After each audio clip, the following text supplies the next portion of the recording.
kabar Ciamis? Alhamdulillah, pada pagi hari ini kita berkunjung silaturahim dengan salah satu OPD di Kabupaten Ciamis setelah kita berjalan panjang. Ya, tentu sebagai awal kami sampaikan semangatnya kita ingin memberikan kabar positif, kabar memberikan energi, motivasi, inspirasi bagi warga Tatargaluh Ciamis.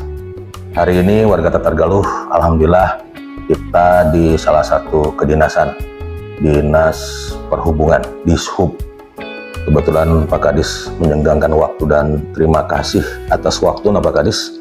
Dan nanti mungkin Pak Kadis bisa memperkenalkan diri, sejak kapan di Dishub gitu kan, dan masa saja aktivitas Dishub. Nanti warga Tatargaluh bisa menyimak ini dan menjadi gambaran serta apa saja yang bisa diambil sisi positifnya. Begitu. Atur nuhun Pak Kadis. Hari ini mungkin sedikit bincang-bincang, tidak terlalu banyak Pak Kadis. Mangga, perkenalkan Pak Kadis dalam aktivitas di kedinasan ini seperti apa dan menahkodai kapal yang hebat ini menurut saya. Silakan. Baik, terima kasih Kang Alif. Assalamualaikum warahmatullahi wabarakatuh. Waalaikumsalam. Nama saya Dadang Mulyata, Kepala Dinas Perhubungan Kabupaten Ciamis. Saya dilantik April 2023. Sudah tahun setengah melaksanakan tugas pemerintahan di bidang perhubungan.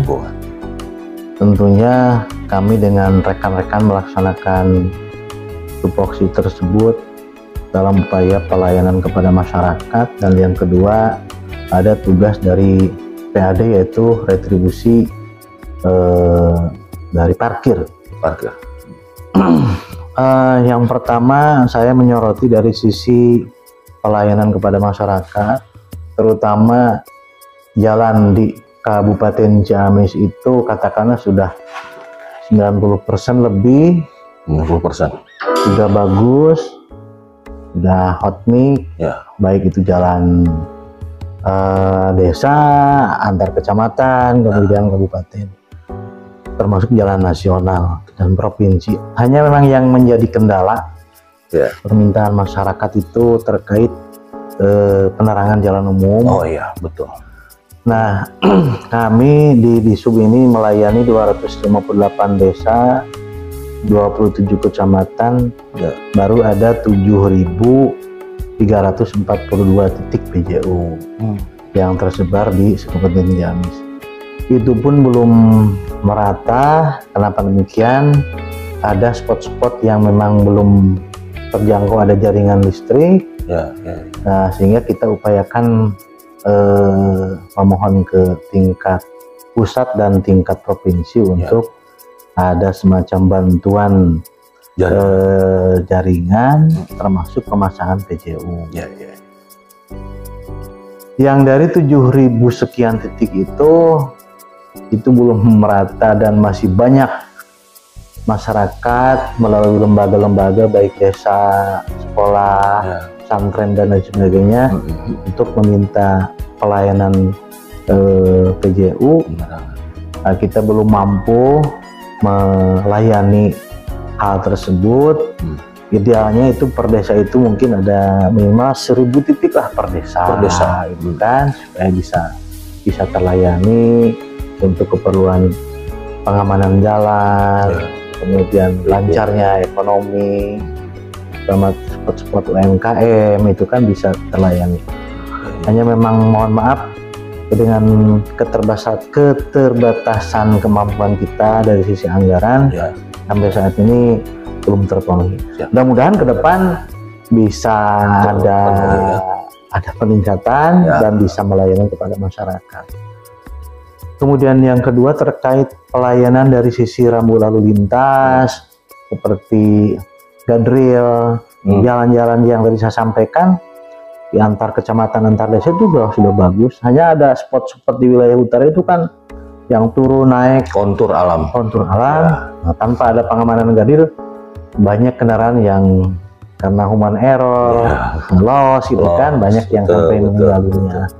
Kita punya kewajiban untuk pengamanan rambu lalu lintas, ada guardrail, papan petunjuk arah, ada warning light, traffic light, kemudian ada cermin cembung, cermin tikungan. Terus terang sampai saat ini belum terpenuhi semua. Baru di titik-titik pusat kota saja ada ATCS, kemudian ada apa namanya di simpang-simpang, CCTV, baik CCTV pinggir jalan maupun CCTV di perempatan. Itu kalau ke kampung-kampung belum terpenuhi. Banyak sekali kejadian-kejadian anak-anak sekolah, walaupun kita sudah mengeluarkan edaran Pak Bupati bahwa anak-anak SD SMP tidak boleh membawa kendaraan motor.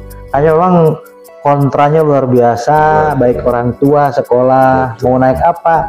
Nah, kelemahan kita belum ada angkutan massal kan, belum ada angkutan massal antar desa ataupun di pelumuran, sehingga ya kita ambil jalan tengahnya kepada orang tua, kepala sekolah, dan kepada para Pak Kapolsek, anak-anak pakai helm, pakai jaket dan sebagainya untuk meminimalisir kecelakaan. Nah itu untuk pelayanan kepada masyarakat, rambu-rambu terus terang masih kekurangan karena ya cakupannya luas seperti itu. Tahun depan dan tahun selanjutnya saya punya keinginan minimal di tiap-tiap lembaga sekolah ada RA, PAUD, SD, kemudian pesantren, SMP, di pinggir-pinggir jalan itu ada JOS, ada pita kejut, ada warning light, ada traffic cone barrier yang untuk pengamanan ketika penyeberangan. Untuk pelayanan kepada masyarakat. Mudah-mudahan tahun-tahun selanjutnya kami bisa melayani keinginan masyarakat termasuk anak-anak. Amin. Maka dia sedikit saya potong. Tadi menarik saya. Kalau kedinasan ini katakanlah memang menjangkau 250 sekian desa, satu desa katakan 1000. Bisa nggak sih kita kemudian hari berkolaborasi lah dengan pihak investor lah ya untuk membantu mensupport tentang PJO itu, bisa nggak sih kira-kira regulasinya? Dengan investor sangat bisa. Sangat bisa ya. Sangat bisa. Hanya memang untuk spek-speknya harus seragam dengan apa yang sudah kita pasang. Spek misalnya ada yang 100 watt, 50 watt, 40 watt, itu kan ada aturan. Kalau di ketinggian 7 meter, 9 meter, 12 meter harus sekian watt, kan? Ini juga banyak dari lembaga, dari Karang Taruna, dari penggiat-penggiat kelompok sadar wisata itu memasang lampu, itu sangat bagus sekali. Malah mereka di satu desa memasang dari rumah masing-masing, gitu kan, itu swadaya. Tapi ada yang di dekat misalnya situ ataupun spot-spot di Walungan, Warasang. Nah mereka juga memohon kepada kita untuk dibayarkan rekeningnya oleh Pemda. Nah kita terima, kita buatkan rekomendasi dan menjadi kewajiban kita untuk mulai rekening tersebut. Hanya ketika sudah mati, itu tetap kewajiban kita untuk bayar. Karena tidak pakai meteran gitu. Kalau sistem matahari itu gimana? Ada bisa. Cuma memang ya itu satu tihang itu memang luar biasa. Biayanya? Minimal sama 20 juta. TS itu. TS sekarang memang dari pemerintah pusat, dari Kementerian Perhubungan, dari Kementerian SDM sudah mengarahkan kepada Pemda Kabupaten Kota untuk jaringan untuk memasang TS, karena memang cukup simpel, efektif, tanpa ada jaringan pun bisa terpasang. Keuntungannya memang tanpa ada jaringan, tidak mengeluarkan rekening listrik, tidak membebani kepada masyarakat. Hanya itu, di tempatnya harus tegrak, jangan ada tangkal. Gitu. Tapi ketika dipelihara ya sekali ganti. Itu resikonya memang ada bebannya, solutif, tapi juga ada resiko, ada budgeting gitu ya. Nah Pak Kadis, tentang lalu lintas. Tapi apapun itu, bahwa kekurangan itu ya jelas lah. Ada posisi kontur Ciamis juga tidak sederhana. Tipologi alamnya juga luar biasa. Tapi ya mudah-mudahan lah nanti seiring waktu tahun depan mungkin ada keberlanjutan yang baik lah gitu ya, ada support apalah yang bisa membantu akhirnya desa menjadi terang. Yang ini Pak Kadis, tadi saya menarik terkait rambu lalu lintas. Saya dapat informasi apa betul tidak atau ada ide inovasi kemudian hari itu pendidikan rambu lalu lintas buat sekolah-sekolah ada? Gimana itu Pak Kadis? Setiap tahun kita mengadakan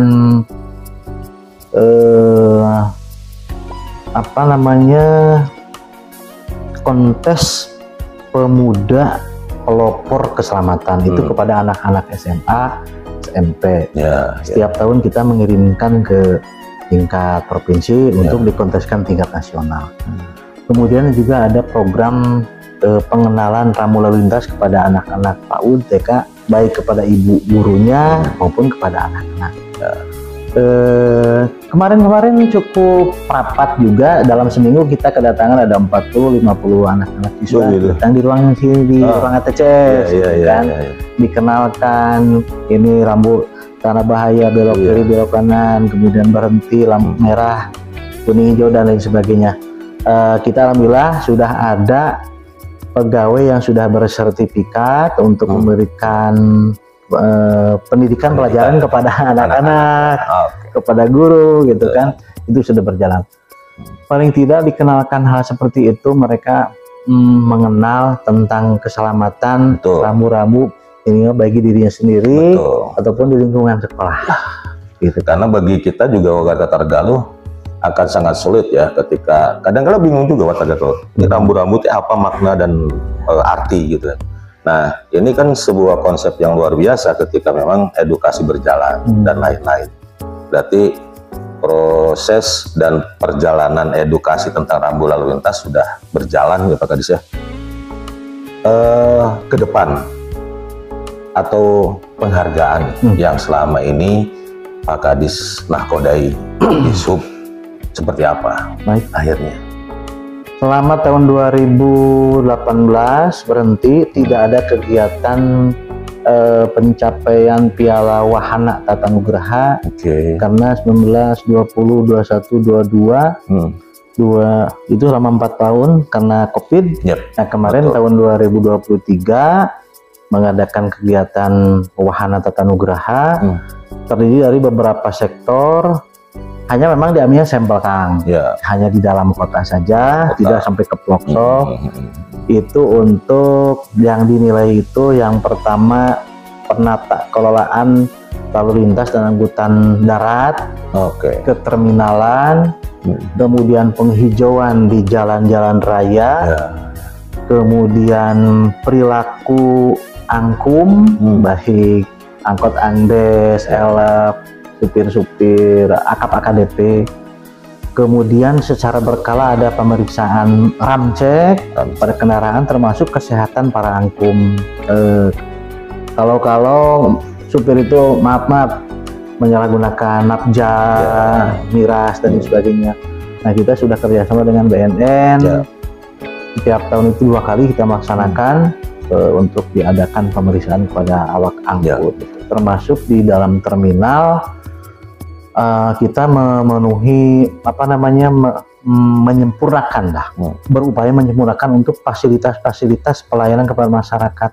Nah perlu disampaikan kepada Akang dan pemirsa warga Tatargaluh, terminal kita betul terus terang punya terminal di Ciamis, hanya memang kelasnya tipe C, bukan tipe A atau tipe B.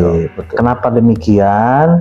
Karena terminal di Ciamis ini bukan kota tujuan dan kota pemberangkatan, jadi kota lintasan beda dengan Banjar, Tasik, gitu kan. Pangandaran. Namun demikian, kami dari Disub punya keinginan bagaimana caranya terminal walaupun tipe C untuk dijadikan pusat kegiatan masyarakat, kemudian ramai lagi, masyarakat tidak menggunakan kendaraan pribadi, walaupun Ciamis belum pernah macet yang signifikan Kang. Tapi kita berupaya untuk meningkatkan lagi apa ya daya ekonomi dari para pengusaha angkot, angdes dan lain sebagainya gitu kan. Nah, kita upayakan kepada stakeholder yang ada di wilayah terminal. Pertama, penataan PKL harus sesuai dengan tata ruang terminal supaya tidak apa ya mengganggu, tidak terkesan kumuh lah ya. Nah, kumuh. Kemudian kesadaran warga yang ada di dalam terminal bagaimana caranya menjaga kebersihan, ketertiban. Saya lihat itu kan sok gergetin lah gitu kan, rumput padahal sekali harupun dirambut dirapikan ya. Iya benar. Kayak pasukan oren kalinya cari-cari. Makanya kita pegawai terminal yang ada di sana 30 orang sok supaya setiap hari Jumat kita bebersih, memperlihatkan contoh ke masyarakat yang ada di sana. Pedagang PKL ngosok-ngosok-ngosokkan wayana ibu teteh akang sok bawa keresek sekalian kamu buang sampah di dunia. Karena dipesatkan lah gitu kan. Betul. Lahlung, air puntung lung. Itu belum terjadi kan, belum terlaksanakan. Kenapa demikian? Kesadaran ya, balik lagi ke kesadaran kebersihan. Walaupun kita sudah memberikan contoh kepada teman-teman di lapangan, saya juga sering hari Jumat bebersih di sana. Api lain, karena mungkin penduduknya juga, yang datang juga bukan orang lokal, jadi potensi-potensi seperti itu memang ekstra harus mengingatkan gitu. Siap Pak Kadis. Dalam hari ini saya juga ingin flashback nih Pak Kadis ya, tentang leadership kepemimpinan. Bagaimana responsif kepemimpinan dulu tuh Pak Herdiat ya, Pak Herdiat sama Pak Yana menyikapi Disub seperti apa? Alhamdulillah Pak Haji Herdiat sama Pak Haji Yana contoh. Ini bangunan sudah 15 tahun. Ini ya. Dibangun 15 tahun belakang. Saya, teman-teman di Disub mengajukan beberapa kali tentunya dengan res dari pimpinan untuk implasmen dan benteng. Sampai hari ini kan mungkin akan juga lihat ya, belum tertata. Padahal di depan halaman kita ini kita akan buat taman miniatur untuk anak-anak yang belajar itulah gitu kan. Tata cara nyebrang, tata cara bersepeda belum terlaksanakan karena memang halamannya belum terbangun. Kemarin juga Pak Herdiat sudah masuk dalam REN. Sudah masuk ya. Sudah masuk. DD udah masuk. Bahkan kita dari provinsinya diteruskan gitu kan. Ya mudah-mudahan tahun depan siap. Ini cuma lumayan besar anggaran ini gitu kan. Ya itu yang pertama. Terkait dengan sama infrastruktur bangunan juga banyak yang sudah bocor-bocor gitu kan. Termasuk gedung yang itu mungkin akan juga lihat gedung terminal. Sekarang sudah tidak ditempati sama pegawai. Di sana tuh ya. Karena sudah 25 tahun dikhawatirkan hujan besar ada angin ribut. Ya udah teman-teman pindah dulu. Teman-teman parkir pindah di atletik, kemudian teman-teman yang di terminal ada yang gedung-gedung yang kecil itu jangan ditempati. 9 bulan. Usulan untuk ini tahun berapa masukannya? Tahun 2025. Tahun 2025. Baik implasmen, penataan halaman termasuk gedung terminal. Kita ada program prioritas. Mudah-mudahan di 2025 atau di perubahan bisa ada perbaikan. Nah, itu.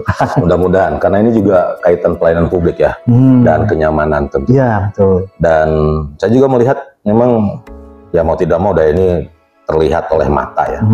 Cuman kan tidak diekspos karena banyak faktor. Tapi kalau Kadisub seperti ini nanti warga Tatargaluh bisa paham. Bukan tidak ada keinginan nih dari Disub untuk memperbaharui. Bahkan saya juga menarik ketika berbicara tentang lingkungan ini akhirnya nanti harus menjadi media edukasi kan begitu. Edukasi. Mudah-mudahan Pak Kadis tahun 2025 ya kita akan menjadi perubahan yang lebih baik. Amin Kang. Amin. Siap. Harapan Pak Kadis untuk Disub kemudian hari Ciamis dari untuk warga Tatargaluh lah. Kesadaran apa yang harus dilakukan? Yang pertama Disub tetap di hati masyarakat. Walau bagaimanapun juga punten teman-teman kita terutama yang di Dalop, yang di pengendali operasional lalu lintas itu tiap hari tidak berhenti Kang. Siap, betul. Ngajajab ke menyeberangkan anak-anak yang di pinggir jalan. Iya. Kemudian ketika ada hajatan yang di jalan, Betul, turun ada mereka. kegiatan, Betul. kunjungan dan lain sebagainya, kita selalu hadir. Siap. Mau hujan, mau panas, malam, apalagi menjelang nanti Nataru, teman-teman luar biasa tidak berhentikan.